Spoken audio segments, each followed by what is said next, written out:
What team are you working for? Hello, I'm on Team 6 from Intimate Systems. Alright, and what's your game about?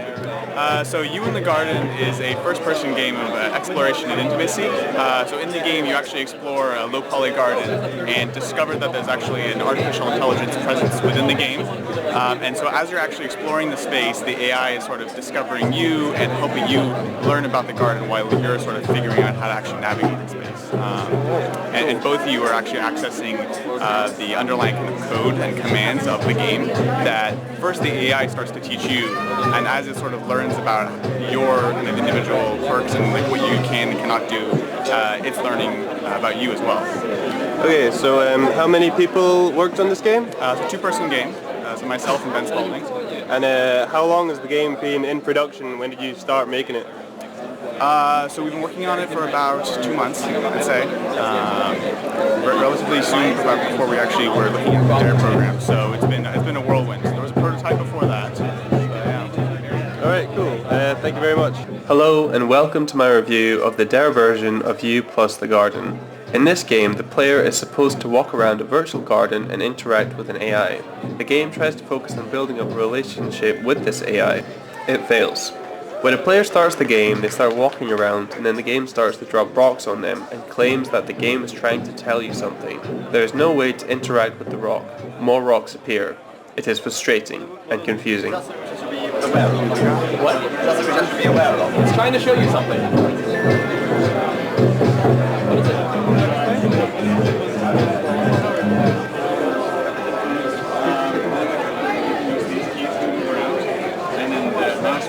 It's trying to tell me something. It is.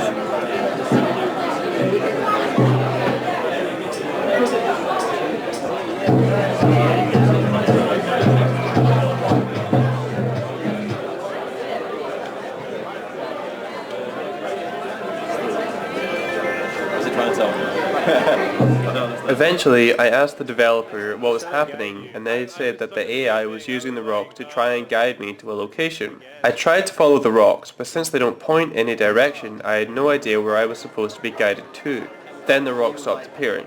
Then the game continuously told me the game is trying to tell you something and said nothing else. Instead of feeling any kind of connection with the AI, I felt irritated. I asked the developer if there was a large amount of content I was missing or some sort of dialogue with the AI I hadn't triggered, and they seemed reluctant to directly answer my question. I don't know if this was because they wanted players to find out for themselves, or if the content wasn't in the game. The garden is a large area with many pretty areas to find. However, while the artwork and the posters look nice, most of the gameplay is spent looking at nothing in particular as players slowly wander around aimlessly. Many of the objects in the garden are also lacking collision detection. Bushes, trees and statues can all be walked through. When I asked the developers about this, they said it was on purpose to make the garden feel like more of an artificial world. It doesn't feel like more of an artificial world. It feels broken.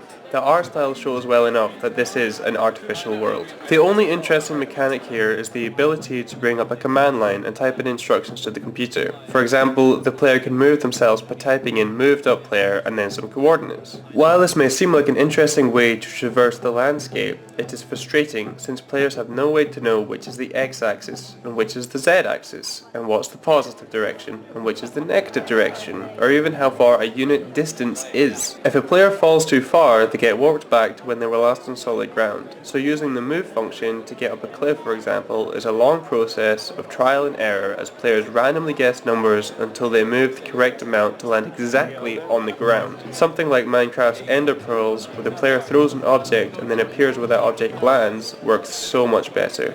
In conclusion, while the game has many pretty locations, they are best displayed in the posters that know the best camera angles and not in the game itself. The interactions with the AI are confusing at best and frustrating at worst. I didn't feel like I was on a journey of discovery. I felt lost and bored. I would like to see this concept developed further and worked on because I'm interested in the developers' ideas. However, I don't feel like the game fulfills the developers' creative vision yet.